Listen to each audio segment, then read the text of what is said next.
Hey there, Chem Squad. In today's lesson, we're going to learn all about catalysts and inhibitors and how they affect potential energy. So let's just review what a catalyst is. A catalyst is any kind of substance that will speed up the overall rate of a reaction without being used up. So what it really means is that the catalyst gets remade at the end of the reaction. But what does the catalyst actually do? Well, unlike all the other factors that involves the kinetic molecular collision theory, catalysts do not require collisions in order to increase the rate of reaction. So it's best observed when we look at a potential energy curve of a reaction. So let's consider the following reaction below. So you can pause the video here so that you can make a quick sketch of this reaction. Of this potential energy curve. The reaction is basically going to be A plus B to give you product C.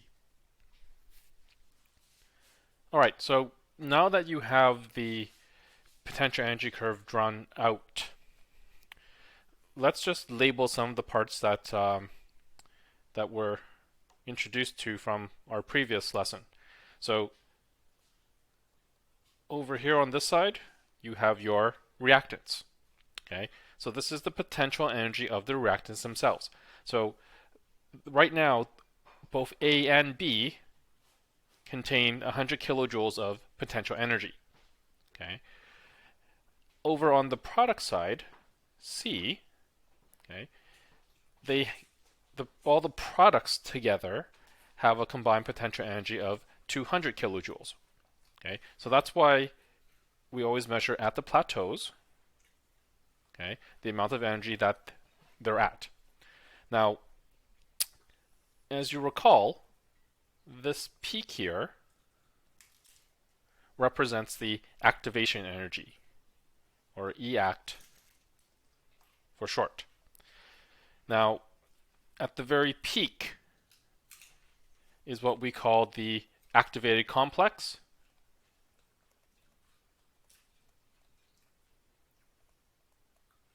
or the intermediates.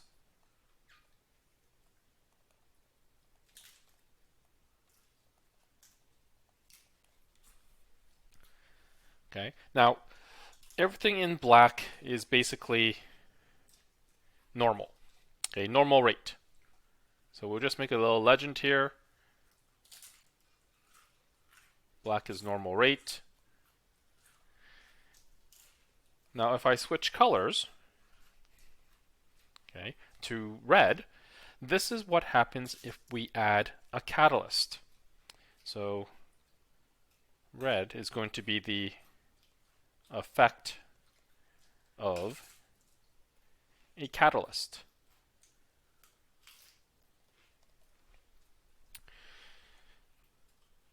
So when you add a catalyst in here, it starts off at exactly the same plateau as your reactants, but it does something like this.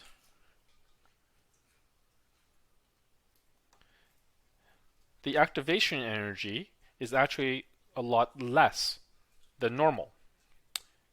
And when we get to the products, it plateaus at exactly the same spot. Okay, so the potential energy of the reactants remain the same, as well as the potential energy of your products remaining the same.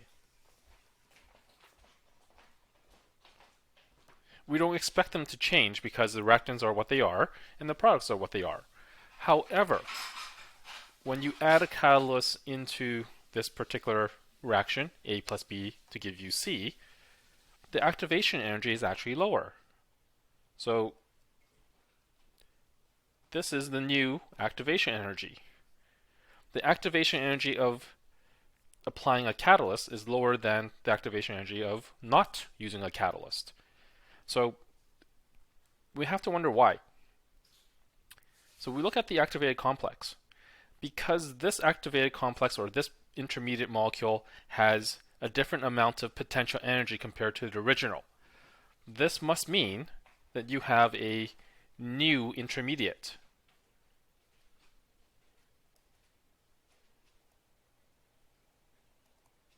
Oops.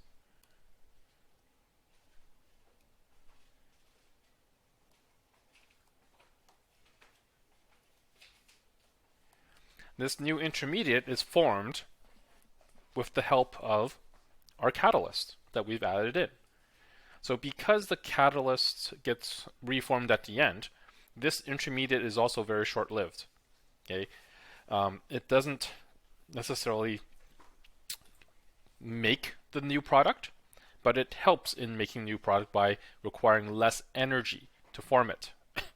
So if we actually use less energy to form that new intermediate, you'll notice that my plateau over here for product C actually starts at a faster time. Okay. So whatever this time is, products are made at this time. So products are made sooner. Because before, the products are made a little bit later, okay, where the black line plateaus.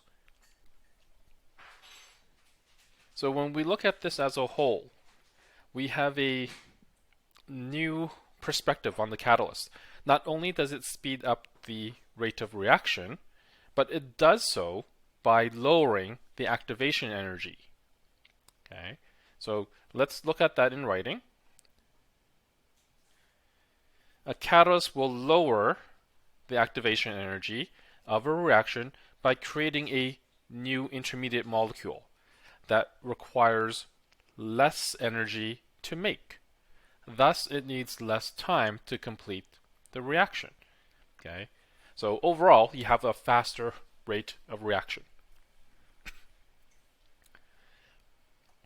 Now, excuse me, let us look at what happens when we add an inhibitor. So I want you to consider this PE curve. So again, you can pause the video, take your time, sketch out the curve, and then come back. All right.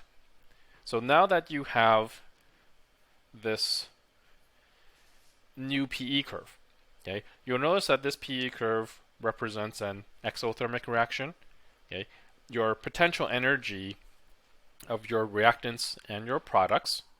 Okay, so let's put in our reactants. So it's again starts off at 100 here, but the product's potential energy is actually a lot less. Oops. So product Z, okay. If we add an inhibitor, so blue is going to be the effects of the inhibitor. Okay. This is what we see. So we start at the same potential energy as our reactants, because our reactants has not changed. But if we add an inhibitor,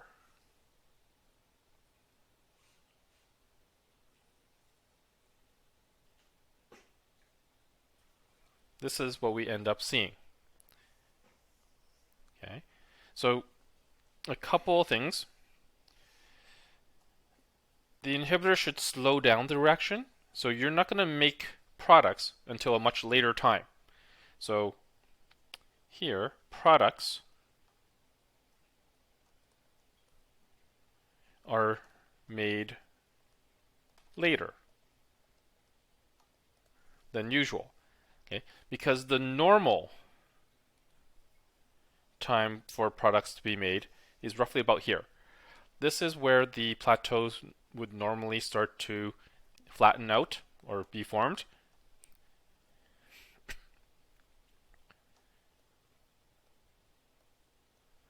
Okay, so that's the normal time that the products are made. if we look at this a little bit more closely,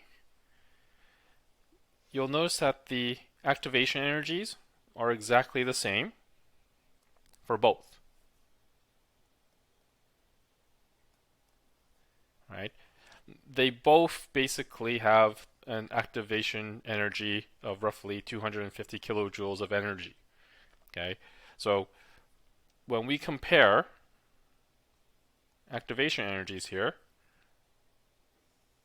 for both these substances, they're both the same.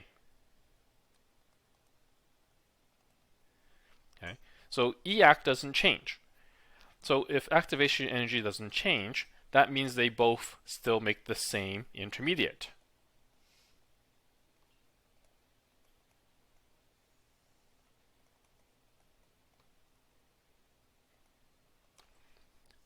So what's happening here then? What's causing this blue line to shift over to the right, making it slower? Well, it all has to do with what the inhibitor does. So when you add an inhibitor, you're adding a chemical that will slow down the rate of reaction, but it does so by causing what we call side reactions, okay, with all of our reactant molecules. So this inhibitor is basically trying to bond with your reactant molecules, preventing reactant molecules from reacting with each other so that they can actually make the products.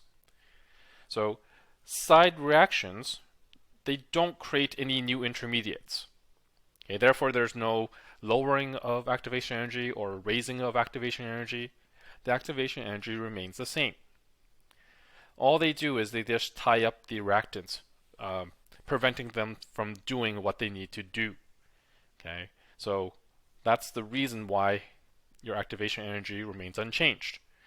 Now, because it ties up the reactants, it just takes longer for these reactants to form your products. Therefore, the rate of reaction has decreased, and you slow down the reaction with the use of an inhibitor. So I hope that these two diagrams here help explain how catalysts and inhibitors work. They deal more with creating a new activation energy for catalysts and causing side reactions for inhibitors. They really don't have anything to do with the kinetic molecular collision theory. All right, that's all the time I have for today. See you guys soon.